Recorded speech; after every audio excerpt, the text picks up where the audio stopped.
నమస్కారం. వార్తా విశ్లేషణ కార్యక్రమం లైవ్ షోకి స్వాగతం. ముందుగా ఈరోజు విశ్లేషణ. సాక్షి తెలంగాణ ఫార్మాసిటీ మాటన పెద్దల భూదందా, తక్కువ కొని అధిక ధరకు అప్పగింత, కొన్నారు తిన్నారు అంటూ బ్యానర్ కథనాన్ని ఇచ్చారు. పోలీస్ శాఖలో 15,000 ఉద్యోగాలతో పాటు వివిధ కేటగిరీల్లో 5,000 ఉద్యోగాలు కూడా భర్తీ చేస్తామని ముఖ్యమంత్రి రేవంత్ రెడ్డి చెప్పారు. ప్రైవేటు విద్యా దోపిడీకి చెక్ పెట్టాలని డిప్యూటీ సీఎం భట్టి విక్రమార్క ఆదేశించారు. సర్పంచ్ల పదవీ కాలాన్ని పొడిగించాలని కేంద్ర మంత్రి బీజేపీ తెలంగాణ అధ్యక్షుడు కిషన్ రెడ్డి డిమాండ్ చేశారు. లోక్సభ ఎన్నికలు జరిగే వరకు సర్పంచుల పదవీ కాలాన్ని పొడిగించాలని ఆయన డిమాండ్ చేశారు. సాక్షి ఆంధ్రప్రదేశ్ టీచర్ పోస్టుల అభ్యర్థులకు సీఎం జగన్ నేతృత్వంలోని మంత్రిమండలి తీపి కబురు చెప్పింది. 6,100 పోస్టులతో డిఎస్సి మెగా డిఎస్సికి నోటిఫికేషన్ ఇవ్వడానికి మంత్రివర్గం ఆమోదం తెలిపింది.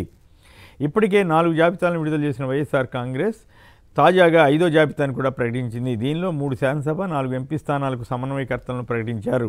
ప్రభుత్వ ఐద్వ వ్యవస్థలో చారిత్రాత్మక ఘట్టం, భావితరాలకు నాణ్యమైన విద్యా విధానాలను అప్గ్రేడ్ చేస్తూ ఐబీ అందరికీ అంటూ శీర్షికన మరో వార్తనిచ్చారు. ఇక పేదల ఇళ్ల పట్టాల రిజిస్ట్రేషన్ ప్రారంభం, అన్ని జిల్లాల సచివాలయాల్లో మొదలైన కార్యక్రమంపై స్టోరీ ఇచ్చారు. మనీ లాండరింగ్ కేసులో జార్ఖండ్ సీఎం హేమంత్ సోరెన్ను అరెస్ట్ చేశారు.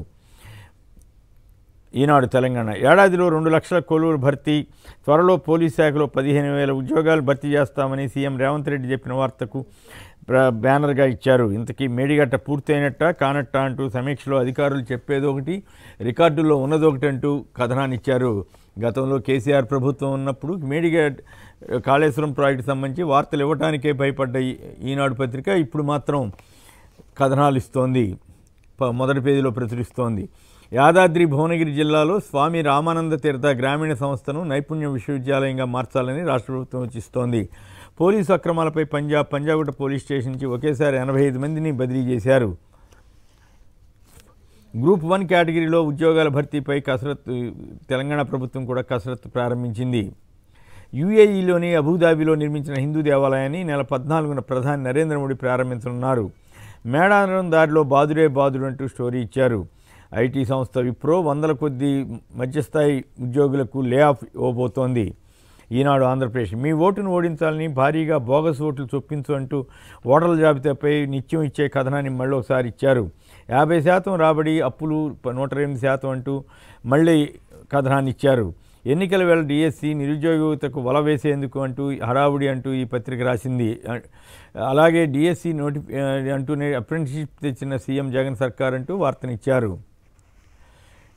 ఇక్కడొద్దు ఇంటికి రండి, ఇక్కడ ఏం మాట్లాడుకున్నా బయటికి వెళ్తోందని మంత్రిమండలి భేటీలో సీఎం జగన్ అన్నారని మరో వార్త రాశారు. జగన్ బినామీ అంటూ ఇండోసోల్ కంపెనీకి భూములు ఇవ్వడానికి కూడా ఈ పత్రిక తట్టుకోలేకపోతోంది. ఇండోసోల్ కంపెనీ ప్రముఖ కంపెనీ 60,000 కోట్ల పెట్టుబడులతో వస్తున్న కంపెనీకి భూములు ఇవ్వటాన్ని కూడా ఆక్షేపిస్తూ ఈ పత్రిక ఏడ్పుగొట్టు వార్తనిచ్చింది. నమస్తే తెలంగాణ నేడు ఎమ్మెల్యేగా ప్రమాణ స్వీకారంతో పాటు బీఆర్ఎస్ శాసనసభ పక్షనేతగా కేసీఆర్ బాధ్యతలు చేపట్టబోతున్నారు. ఎల్బీ స్టేడియంలో కాంగ్రెస్ సెల్ఫ్ డబ్బా, నర్సింగ్ నియామకాలు తామే చేసినట్లు ప్రచారం చేసుకుంటున్నారని మాజీ మంత్రి హరీష్ రావు ఎద్దేవా చేశారు. మహిళల ఉచిత బస్సు ప్రయాణంతో ఉపాధి కోల్పోయిన ఆటో డ్రైవర్లకు న్యాయం చేయాలని డిమాండ్ చేస్తూ వాహన సంఘాలు ఈ నెల 16న రాష్ట్ర వ్యాప్తంగా ఆటో బంద్కు పిలిపిచ్చాయి. మాకు ఓటేయకుంటే గ్యారంటీలు ఆపేస్తాం, ప్రజలకు కర్ణాటక కాంగ్రెస్ ఎమ్మెల్యే బాలకృష్ణ బెదిరింపులు. ఇన్నోవేషన్లో తెలంగాణ టాప్, ఆవిష్కరణలకు కేసీఆర్ ఇచ్చిన సర్కార్ ప్రోత్సాహం ఫలితం అంటూ మరో వార్తనిచ్చారు. పంచాయతీల్లో స్పెషల్ ఆఫీసర్లు అంటూ స్టోరీ ఇచ్చారు. కేంద్ర పద్దులో తెలంగాణ ఆశలు తీరేనా అంటూ కేంద్ర బడ్జెట్పై వార్తనిచ్చారు. ఆంధ్రప్రభ భారీ సోమేత అంటూ మాజీ సీఎస్ సోమేష్ కుమార్ అక్రమంగా కూడబట్టిన నల్లధనంలో భారీగా దందాలు చేశారని ఆరోపణలు వెల్లువెత్తున్నాయంటూ కథనాన్ని ఇచ్చారు. వెలుగు నందిగాదు ఇకపై గద్దర్ అవార్డులు, ఓ జిల్లాకు గద్దర్ పేరు, ట్యాంక్ బండిపై విగ్రహం పెడతామని ముఖ్యమంత్రి రేవంత్ రెడ్డి చెప్పారు. బీఆర్ఎస్ వర్కింగ్ ప్రెసిడెంట్ కేటీఆర్కు Congress party incharge Manickam Tagore legal నోటీసులు పంపారు. కోట్ల ఆస్తులు ఎక్కడవని సివి బాలకృష్ణ ఏసీబీ ప్రశ్నించింది. కోదండరామును చట్టసభకు పోనివ్వరా అంటూ బీఆర్ఎస్ తీరుపై ఆగ్రహం వ్యక్తం చేస్తూ రాష్ట్ర వ్యాప్తంగా టీజేఎస్ నేతలు ఆందోళన చేపట్టారు. డక్కన్ క్రానికల్ నేడు కేంద్ర ఆర్థిక మంత్రి నిర్మలా సీతారామన్ ప్రవేశపెట్టబోయే మధ్యంతర బడ్జెట్పై స్టోరీ ఇచ్చారు. అయోధ్య రామ మందిర నిర్మాణంలో బాలరాముడి ప్రతిష్టతో అదే కీర్తికి ప్రతిష్టలు మరింత పెరిగాయని పార్లమెంటు బడ్జెట్ సమావేశాల సందర్భంగా రాష్ట్రపతి ద్రౌపది ముర్ము కొనియాడారు. పేటీఎంకు రిజర్వ్ బ్యాంక్ ఆఫ్ ఇండియా షాక్. ఫిబ్రవరి 29 నుంచి పేటీఎం బ్యాంకును నిలిపివేస్తున్నట్లు ఆర్బీఐ ప్రకటించింది. హిందూ జ్ఞానవాసి మసీదులో కేసులో కీలక మలుపు. మసీదు సెల్లార్లో హిందువులు పూజలు చేసుకోవచ్చంటూ వారణాసి కోర్టు తీర్పు ఇచ్చింది. భూకుంభకోణం కేసులో జార్ఖండ్ మాజీ సీఎం హేమంత్ సోరెన్ను అరెస్ట్ చేశారు. ఇవాళ సోరెన్ను కోర్టులో హాజరుపరుస్తారు. జార్ఖండ్ కొత్త సీఎంగా సీనియర్ నేత చంపై సోరెన్ను కూటమి నేతలు ప్రతిపాదించారు. Times of India. Parliament budget సమావేశాలు సజావుగా సాగేలా ప్రతిపక్ష పార్టీలు సహకరించాలని ప్రధాని మోడీ కోరారు. ఛత్తీస్గఢ్లో మావోయిస్టుల కాల్పుల్లో బయటపడ్డ రహస్య సొరంగంపై దర్యాప్తు జరుగుతోంది. Indian express. బీహార్ పశ్చిమ బెంగాల్ బోర్డర్లో రాహుల్ కాన్వాయ్పై రాళ్లదాడి జరిగింది. దీనిపై మల్లికార్జున ఖర్గే ఆగ్రహం వ్యక్తం చేశారు. ఇక రోజువారీగా ఈనాడు, ఆంధ్రజ్యోతి రాసే పచ్చి అబద్ధాలను ప్రతిరోజు మనం విశ్లేషించుకుంటున్నాం. ఈరోజు రాసిన అబద్ధాల గురించి కూడా తెలుసుకుందాం. ఈనాడు అబద్ధం నెంబర్ 1. మీ ఓటును ఓడించాలని భారీగా బోగస్ ఓట్లు చూపిస్తున్నారంటూ అసత్యాన్ని బ్యానర్ కథనంగా రాసింది. ఈనాడు మృతులు వలస వెళ్ళిన పేర్లు కొనసాగిస్తున్నారంటూ కట్టుకథలు అల్లేసింది. రాష్ట్ర వ్యాప్తంగా 26 జిల్లాల్లో ఈనాడు బృందాల క్షేత్ర పరిశీలనంటూ సొంత పైత్యాన్ని జోడించి వార్త రాసింది. ఓటర్ల జాబితాలో లెక్కలేని అక్రమాలు, అవకతవకలంటూ రోజు గత కొన్నేళ్లుగా రాస్తున్న వార్తల్ని మళ్ళీ రాసింది. వాస్తవాలు గమనిస్తే ఎన్నికల అక్రమాలు ఎలా చేయాలో చంద్రబాబుకు తెలిసినంతగా మరెవరికి తెలియదంటారు. ఓటర్ల జాబితాలో దొంగ ఓట్లు చేర్పు నుంచి వ్యతిరేకుల ఓట్ల తొలగింపు వరకు, పొరుగు రాష్ట్రాల నుంచి బోగస్ ఓటర్లను తీసుకురావడం నుంచి తాను చేసే అవకతవకలన్నింటినీ ఎదుటివారిపై రుద్దడం వరకు ఆయనే సాటి. దాన్ని ఆయన గురువైన రామోజీరావు ఆ వార్తలకు బదులుగా వైసీపీ మీద రుద్దుతూ ఇలాంటి చెత్త వార్తలని ఇస్తున్నారు. ఈ మధ్యకాలంలో ఈనాడు, ఆంధ్రజ్యోతి వంటివి దొంగ ఓట్లని, టీడీపీ ఓట్లు తొలగిస్తున్నారని విపరీత ప్రచారం చేస్తున్నప్పుడే అనుమానం వచ్చింది. ఏకంగా హైదరాబాద్లో ప్రత్యేక క్యాంపులు పెట్టి ఏపీ ఓటర్ల జాబితాలో టీడీపీ సానుభూతి పరులను చేర్పిస్తున్న వార్తలను మాత్రం ఇంకో రకంగా రాసుకుంటున్నారు.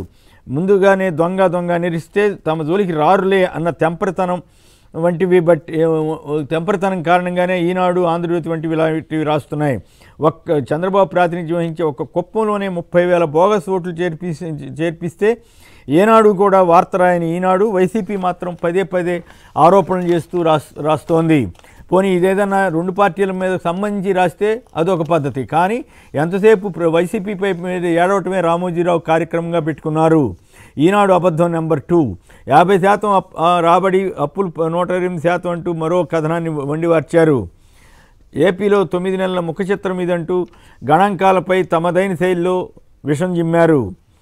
వాస్తవాలు గమనిస్తే రాష్ట్ర విభజన నాటికి 1,00,000 కోట్ల అప్పు ఉంటే చంద్రబాబు దిగిపోయినాటికి 4,12,000 కోట్ల అప్పులు అయ్యాయి. బాబు చేసిన అప్పులు 2.60 లక్షల కోట్లు అయితే జగన్ చేసిన అప్పు 2.25 కోట్లు మాత్రమే. ఈ విషయాన్ని కేంద్ర ప్రభుత్వం పలుమార్లు ప్రకటించిన ఈనాడు మాత్రం యథాప్రకారం వారానికి ఒకసారో 2 సార్లు ఇలాంటి అబద్ధపు వార్తలను రాసి ప్రజల మనసుల్లో విషం నింపాలని ప్రయత్నం చేస్తోంది. ఈనాడు గతంలో చంద్రబాబు చేసిన అప్పుల గురించి ఒక్కరోజు ఎప్పుడైనా రాసిందా అన్న ప్రశ్న సహజంగానే వస్తుంది. టీడీపీ రాజకీయ ప్రయోజనాల కోసం ఈనాడు ఎంతకైనా బరి తెగిస్తోందని చెప్పడానికి ఈ కథనాన్నే ఉదాహరణగా తీసుకోవచ్చు. కొద్ది రోజుల క్రితమే ఏపీలో ఆదాయం పెంచుకోవడానికి ప్రభుత్వం రిజిస్ట్రేషన్ ఛార్జీలు పెంచుతోందంటూ వార్తలు రాసిన ఈనాడు ఇప్పుడు అప్పులు ఎక్కువగా ఉన్నాయని ఏడుపుగొట్టు వార్తలు మాత్రం రాస్తోంది. మార్గదర్శి అక్రమ డిపాజిట్ల గురించి రాయరు కానీ ఏపీ ప్రభుత్వ అప్పుల గురించి మాత్రం ఏడుస్తుంటారు. ఇక ఆంధ్రజ్యోతి అబద్ధాలు. ఈనాటితో పాటు ఆంధ్రజ్యోతి పత్రిక సీఎం జగన్పై తప్పుడు వార్తలు రాయడంలో ముందుంటోంది. మెగా డిఎస్సికి ఏపీ కేబినెట్ ఆమోదం తెలిపితే ప్రభుత్వ నిరుద్యోగుల ఆశలు నెరవేర్చడాన్ని ఆంధ్రజ్యోతి ఈనాడు రామోజీరావు జీర్ణించుకోలేకపోతున్నారు. మెగా లేదు దగానే అంటూ వార్తను ఇస్తున్నారు. కేబినెట్లో ఏం చర్చ జరిగిందో కూడా స్వయంగా వెళ్ళి చూసినట్లు ఆంధ్రజ్యోతి రాస్తోంది. ఈ ప్రభుత్వంలో పరీక్ష నిర్వహణ కష్టమే అంటూ విషం జిమ్మింది. వాస్తవం ఏంటంటే నిరుద్యోగులను నట్టేట ముంచి ఉద్యోగాలు ఊసే లేకుండా 5 ఏళ్లు గడిపిన ప్రతిపక్ష నేత చంద్రబాబు నాయుడు ఇప్పుడు లక్షల సంఖ్యలో పోస్టులు భర్తీ చేస్తున్న ఈ 2 పత్రికలు జీర్ణించుకోలేకపోతున్నాయి. రాష్ట్ర విభజన తర్వాత చంద్రబాబు 5 ఏళ్ల అధికారంలో ఉన్న నిరుద్యోగుల ఆశలు నెరవేర్చలేదు. అసెంబ్లీ ఎన్నికలకు 6 నెలల ముందే ఉద్యోగాల భర్తీ అంటూ జీవోలు ఇచ్చి నిరుద్యోగుల్ని మభ్యపెట్టారు. సీఎం జగన్ అధికారంలోకి వచ్చిన వెంటనే మాట ప్రకారం పెద్ద ఎత్తున నియామకాలు చేపట్టి 2 లక్షల ఉద్యోగాలను భర్తీ చేశారు. ఉమ్మడి రాష్ట్రంలో 1998 డిఎస్సి క్వాలిఫైడ్ అభ్యర్థులకు కూడా మానవతా దృక్పథంతో ఉద్యోగాలు ఇచ్చిన ఘనత వైఎస్ జగన్మోహన్ రెడ్డి ప్రభుత్వానికే దక్కుతుంది. మరోవైపు తెలంగాణలో 2 లక్షల కొలువులు భర్తీ అంటూ సీఎం రేవంత్ వ్యాఖ్యలకు మాత్రం ఈనాడు, ఆంధ్రజ్యోతివి బ్యానర్ కథనాలుగా ఇస్తూ జాకీలు పెట్టి లేపే ప్రయత్నం చేస్తున్నాయి. ఇక్కడ రాయటం తప్పు కాదు, కానీ అక్కడ పనిగట్టుకుని జగన్ ప్రభుత్వం మీద అబద్ధ ప్రచారం చేయడం మాత్రం దుర్మార్గంగా కనిపిస్తోంది. అదే టైంలో ఏపీ ప్రభుత్వ స్కూళ్లలో ఐబీ సిలబస్ తీసుకొస్తే ఆ వార్తను రాయడానికి వీళ్ళకి మొదటి పేజీలో ప్రచురించడానికి చేతులు రాలేదు. ఆంధ్రజ్యోతి అబద్ధంటూ, పెట్టుబడుల ప్రోత్సాహం పేరుతో భూ కుంభకోణం అంటూ ఈనాడుతో కలిపి వీళ్ళిద్దరూ కలిసి కుట్ర పన్ని కుమ్మక్కై వార్తలు ఇచ్చారు. ఇంధన సంస్థలకు ఇష్టారాజ్యంగా భూములు కేటాయించారని రాస్తున్నారు. వాస్తవం ఏంటంటే, ఒకవైపు పరిశ్రమలకు భూములు ఇవ్వలేక తరిమేస్తున్నారని అబద్ధాలు రాస్తున్న ఆంధ్రజ్యోతి ఇప్పుడు భూములు ఇచ్చి పరిశ్రమలు తీసుకొస్తున్న జగన్ ప్రభుత్వంపై ఈనాడుతో కలిసి విషం చిమ్ముతోంది. చంద్రబాబు ప్రభుత్వం అమరావతి పేరుతో పెద్ద భూదందా చేసిన ఈ పత్రికలు అందులో భాగస్వామ్యం అయ్యాయే కానీ ఒక్క వార్త రాయలేదు. కానీ ఇప్పుడు పరిశ్రమలు రాకుండా ఆంధ్రప్రదేశ్పై పగబట్టినట్లు ఈ 2 పత్రికలు వ్యవహరిస్తున్నాయి. వైసీపీ 5వ జాబితాపై ఈనాడు, ఆంధ్రజ్యోతి అసూయతో కుళ్ళు బుద్ధితో వార్తలు ఇచ్చాయి. ఆంధ్రజ్యోతి అయితే అభ్యర్థుల కొరతంటూ పచ్చి అబద్ధాలు రాసింది. ఇంతవరకు తెలుగుదేశం, జనసేన అభ్యర్థులనే ప్రకటించలేకపోతుంటే ఆ వార్తను ఇచ్చే ధైర్యం చేయలేకపోతున్నారు. ఇక ఓ జడ్జి గారి కుమార్తె పెళ్లికి ఆహ్వానం మేరకు ధర్మారెడ్డి, వేమిరెడ్డి వెళ్ళడానికి కూడా ఈ పత్రిక జీర్ణించుకోలేక తప్పుడు కథనాలను ఇస్తోంది, తప్పుడు వక్రీకరణ చేస్తోంది. గతంలో చంద్రబాబు హయాంలో జడ్జీలకు ప్రత్యేక విందులు ఏర్పాటు చేస్తే అది ఘనంగా ప్రచారం చేసిన ఈనాడు, ఆంధ్రజ్యోతులు ఇప్పుడు మాత్రం ఎవరు ఆహ్వానించినా పెళ్లికి వెళితే కూడా తప్పుపడుతున్నాయి.